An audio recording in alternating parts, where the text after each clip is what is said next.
Alors ce soir, je vais te faire une petite lecture chuchotée d'un de mes romans. Si tu aimes la l'ASMR, n'hésite pas à t'abonner et à activer la cloche des notifications.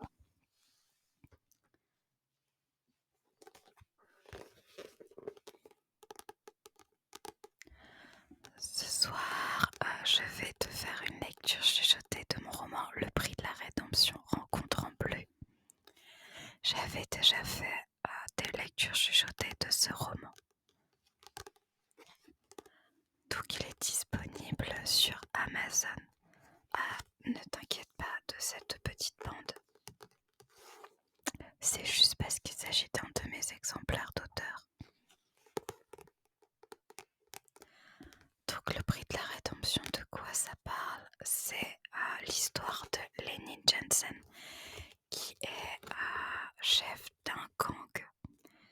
Et Lenny rencontre une jeune fille qui s'appelle Julie Eriksen. Mais elle est très bizarre, cette fille. Je te remets le lien en haut pour aller écouter le début du premier chapitre, si cela t'intéresse. Donc c'est un roman noir avec beaucoup d'action, un peu de violence aussi. Bah oui, ça parle de guerre de gang, ça parle de mafia, de drogue, de ce genre de choses. Donc si ces sujets te triggerent, eh bien je t'invite à ne pas écouter cette vidéo. Évidemment, je ne t'en voudrais pas.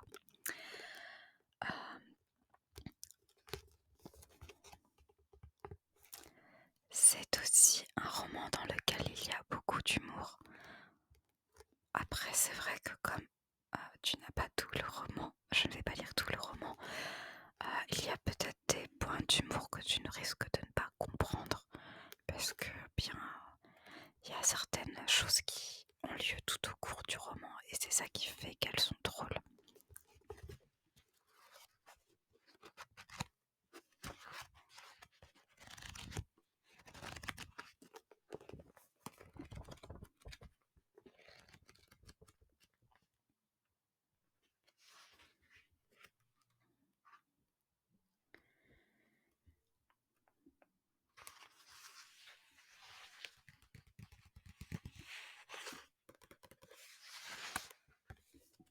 Donc aujourd'hui, je voulais te lire le début du chapitre 5, même si je sais que du coup tu n'as pas les chapitres entre les deux. Bien, peut-être que si ça éveille ta curiosité, tu pourrais aller voir le lien du roman. Il est sur Amazon si tu as un abonnement Kindle. Donc les liseuses Amazon, tu peux tout simplement aller voir les pages, lire les pages sur avec l'abonnement Kindle.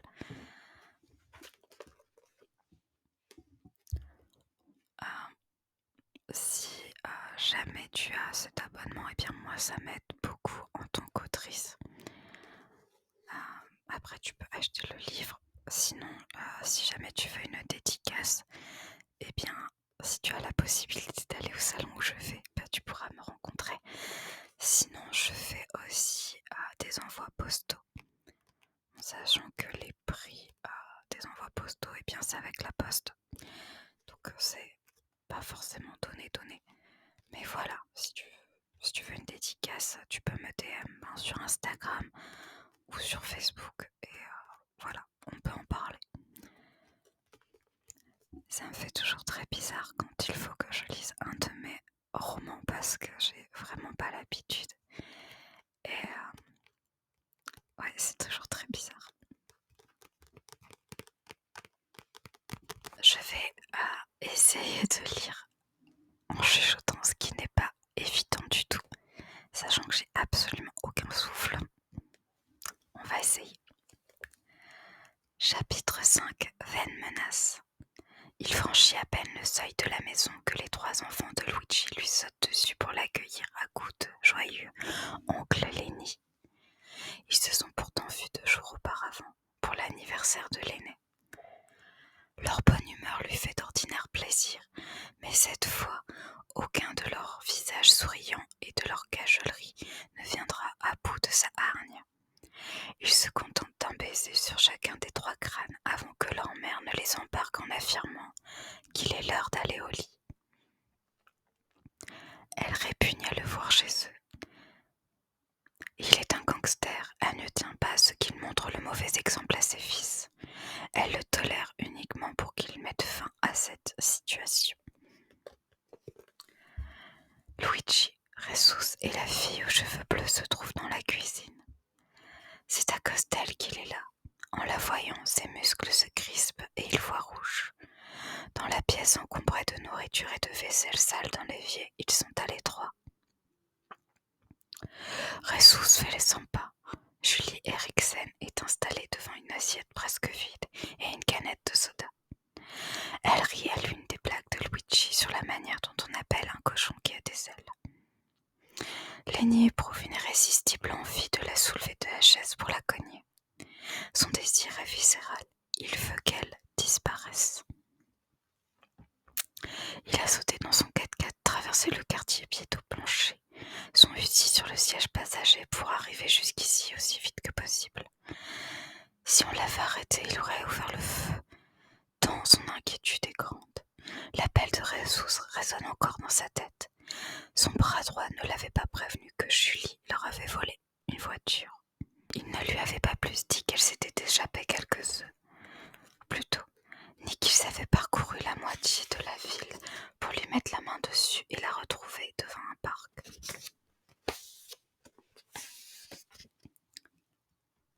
Cette histoire a commencé parce que Lenny l'a envoyé faire un tour sur Altaraga pour obtenir des informations sur cette gamine. C'est là que Jesus, Ellie et Luigi l'ont trouvé en train de se faire casser la figure. Sans même lui demander son avis, ils l'ont aidé. C'est qu'il tenait à Verden. Jesus ne l'a pas expliqué. Il s'est écoulé plusieurs heures avant le premier appel de son second, qui disait qu'il secourait la petite, et celui où il annonçait qu'il l'avait retrouvée et conduite chez Luigi. C'est penaud que Jesus confessa toute l'histoire dont Lenny n'a pas tout compris. Julie a quelques bleus sur le visage et des griffures. Un pansement de super-héros recouvre le dessus de sa main. Sa place n'est pas dans cette maison. Lenny réfléchit à ce qui le met le plus en colère. Qu'elle ait volé une de leurs voitures, qu'elle ait pris le risque de se faire arrêter par les Hammer d'Army Street, ou que ses plus fidèles acolytes n'aient pas jugé utile de l'avertir. Peut-être un mélange de tout ça. Il leur avait dit de ne pas s'approcher d'elle. L'air s'électrise à son arrivée. Jesus remarque qu'avant sa venue, l'ambiance était plutôt bon enfant. Lenny est d'ailleurs pratiquement certain que Laetitia se trouvait dans la cuisine avec eux. C'est donc lui qui plombe l'ambiance. « Où est-ce que tu étais ?» hurle-t-il alors que Julie porte la boisson à ses lèvres. Depuis l'instant où ils se sont rencontrés, Lenny est persuadée qu'elle n'est là que pour le rendre dingue. « Réveille, il y a des mômes, » dit Jesus. Lenny le foudroie du regard. Il fallait l'emmener ailleurs si vraiment il s'inquiétait pour la famille de Luigi. D'ailleurs, celui-ci observe le vinyle qui recouvre le sol comme s'il le découvrait pour la première fois. Lenny se reprend. Il aime bien les enfants de Luigi et surtout il ne veut pas attirer les réprobations de Laetitia. Madame Martinez est capable de le traîner par la peau du cou jusqu'à l'extérieur de la maison. Sa réputation n'y survivrait pas. « Où est-ce que tu étais ? Pourquoi tu as volé cette caisse ? Qu'est-ce que tu comptais en faire ?» En guise de réponse, des silences. Luigi évite son regard. Jesus ne trouve même pas un bon mot à placer. L'ambiance est lourde. Julie Eriksen semble fantomatique. Les néons lui donnent un air cadavérique, phénomène accentué par ses cheveux bleus. « Elle t'a piqué les clés ou tu les lui as filées ?» demande-t-il au chauffeur. Luigi observe Jesus pour savoir ce qu'il doit faire. Lenny claque dans ses doigts pour attirer son attention. « C'est moi le réfé, c'est pas Jesus. Quand je te cause, tu me réponds. » Si, padre. La voix de Luigi semble un murmure de confessionnal. C'est bien différent de son timbre habituel. Le grand parleur ne sait plus quoi dire. Il craint pour sa vie, pour les siens peut-être aussi. Si, quoi? Si tu lui as donné les clés pour qu'elle se barre avec la voiture. Non, padre. Elle les a volées dans ma poche. Elle est partie quand on avait le dos tourné avec Jesus et Ellie.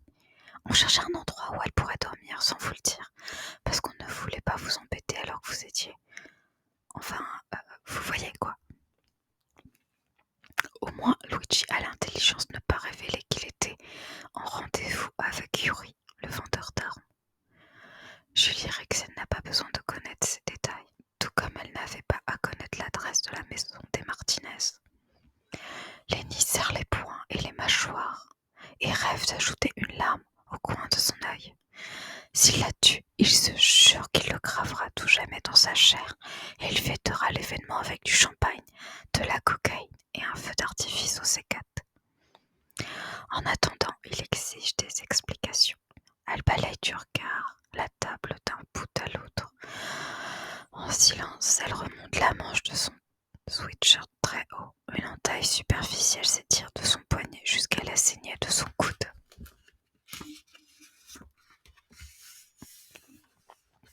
Ah bah bravo, c'est-tu joli. Il a l'impression de compter une enfant. Il n'est pas assez vieux pour jouer les pères, et elle le fait trop bander pour qu'il la considère comme sa fille. Elle n'a pas tenté de se tuer. Il ignore la raison pour laquelle elle joue la comédie. Il n'est pas aussi sensible que Luigi. Avec lui, cela ne prend pas. Je suis désolé, patron, dit Luigi. Il craint de terminer avec les poisons. Lenny renifle. Cette gamine est vicieuse. Le vol est une seconde nature car il est certain que le flagrant délit à la supérette n'était qu'un moyen d'attirer son attention. Elle le traque. Il le ressent au plus profond de sa chair. Elle a probablement amadoué Luigi avec ses grands yeux gris larmoyants. Luigi est père et il a le cœur tendre. Qu'est-ce qu'on fait, rêver? Jesus attend une réponse, même Julie dans l'oreille. Dans le couloir, les pas légers de Laetitia s'arrêtent à quelques centimètres de la porte de la cuisine. Elle aimerait savoir si ses enfants vont devenir orphelins ou si Luigi va devoir trouver un autre emploi. Lenny observe son chauffeur. Ils se connaissent depuis si longtemps. Jamais il n'aurait cru que Luigi puisse se faire voler une de leurs voitures. Encore moins par cette gamine à cheveux bleus. Un coup de pression ne lui ferait pas de mal. Lenny s'humecte les lèvres pendant que tous attendent ses ordres. Il inspire assez de respect pour cela, alors tout n'est pas perdu. Luigi va souhaiter bonne nuit à tes gosses, on en reparle plus tard. Jesus, rentre chez toi, on se voit demain. Et toi, dit-il en pointant un index sur Julie. Tu viens avec moi. Luigi hoche la tête. Jesus émet des réserves. Aucun des deux n'a envie de laisser Lenny seule avec elle. Dire que ses propres hommes remettent sa parole en question. Lenny est au bord de la crise de nerfs. Lenny, tout est sourd de ce qu'on fait. S'inquiète son bras droit. Quand on vole le corps, on paye le prix. Jesus serait signe de mauvaise grâce. Lenny ordonne à Julie de passer devant lui. Il tient à la surveiller. Julie ouvre la porte de la maison et sort. Il doit venger les siens à garder la tête froide. La femme de Luigi l'observe alors qu'il part. Elle s'inquiète. « Qu'est-ce que tu vas faire d'elle ?» demande-t-elle. Cela ne regarde personne. Alors il se contente de renifler avec morgue. En sortant, Lenny surprend Jesus tire. Elle rêvait, il pète un câble. Mais il va pas tuer Luigi. C'est amusant parce qu'avec l'accent de son second, Lenny a l'impression d'entendre. Il boite un couple, mais il vaut pour douiller Luigi. Lenny est trop en colère pour rire cette fois. Et la fille, oh, ricane Jesus, il veut la... Lenny n'écoute pas la suite. Si les flics les ont vus l'emmener ou si elle les a appelés, Lenny aura des ennuis. Il ose un coup d'œil à la ronde. Il ne remarque rien de suspect. Pas de sirène hurlante, aucun membre d'unité d'intervention spéciale. Pas un seul policier. Ce n'est qu'une rue ordinaire avec de petites maisons bordées de jardins, des chiens et des gamins ensommeillés. Sa voiture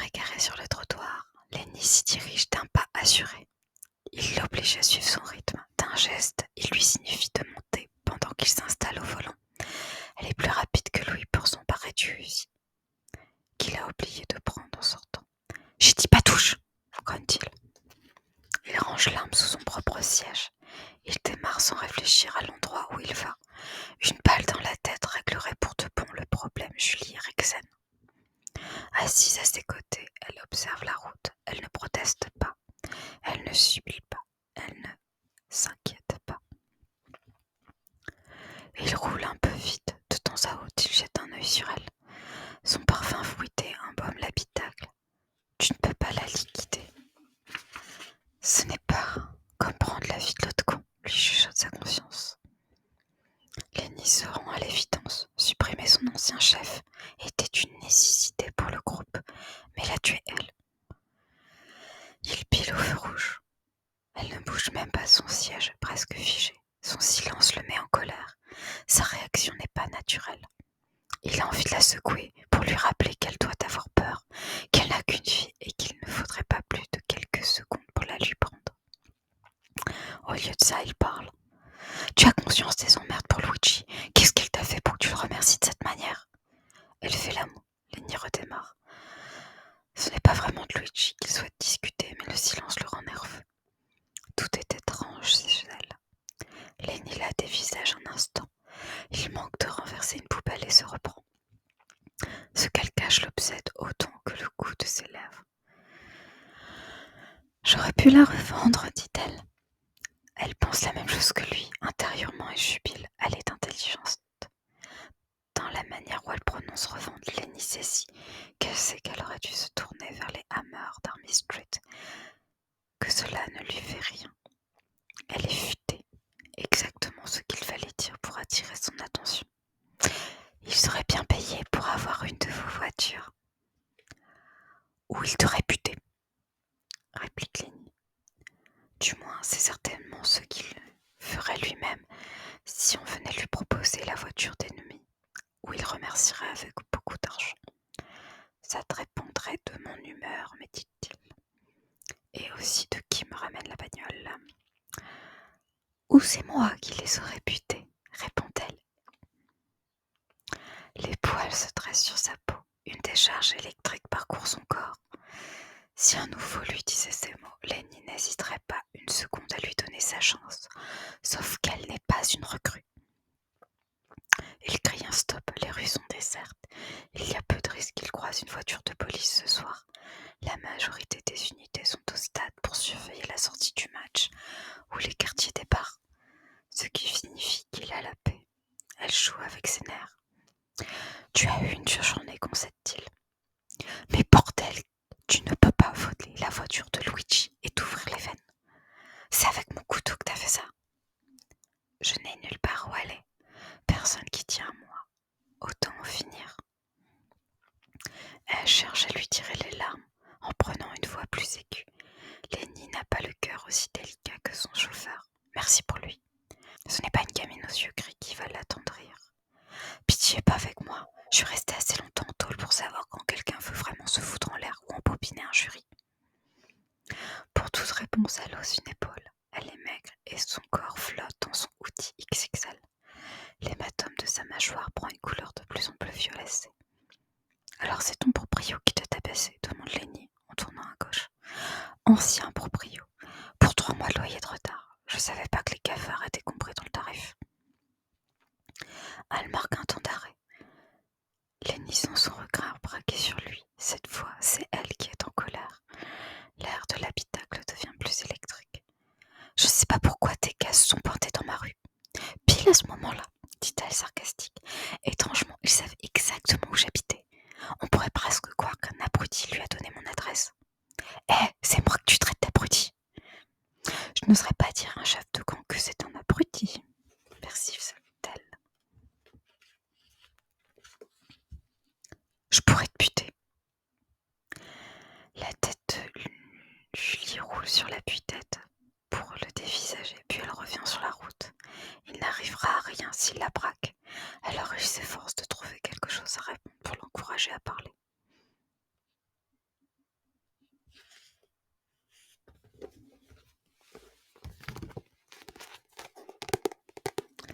Voilà, c'est tout pour ce soir. J'espère que cette lecture t'aura donné envie d'en savoir un peu plus sur mes personnages. Donc, comme je le disais, bien tous les liens sont en description recommandation, tu peux aller voir les autres livres que j'ai écrits. Ils sont disponibles également sur Amazon. Eh bien, moi, je te dis à très bientôt pour la prochaine vidéo. Et si tu apprécies les lectures chuchotées, eh bien, n'hésite pas à me le dire en commentaire. J'en ferai d'autres.